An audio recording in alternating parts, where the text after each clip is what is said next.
How to fix Windows keep freezing randomly? For this issue, the first method, check Task Manager. Open up Task Manager, check CPU memory disk usage. If one is constantly hitting 100% means then that's the issue. You are getting a randomly freezing issue. If you are using a HHD, it sometimes it hitting 100%. So make sure your hard disk is SSD. And the next step, scan and repair Windows files. For this, open up CMD, click Run as Administrative, and type the following text: SFC space slash scan now. Enter it and wait for a couple of seconds. It will take some times to scanning the entire files and folders in your drive. Once it's complete after, move on with next step.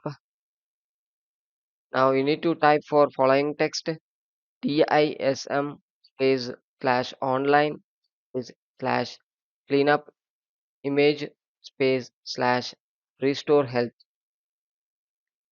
Type it correctly and click enter and wait for a couple of seconds. It will take some times to verify. So be patient. Once complete after, come to next step. Disable unnecessary startup apps. For this, go to Task Manager and go to Startup Apps and disable app you do not need at startup. Okay. Inbuilt apps you no need to do anything. If you are downloading any apps means you can do it. If you not know the any app means no need to disable it. Okay. It's important settings. And at last, check memory. For this, open up run and type the following text: mdsched.exe. Type it correctly and enter it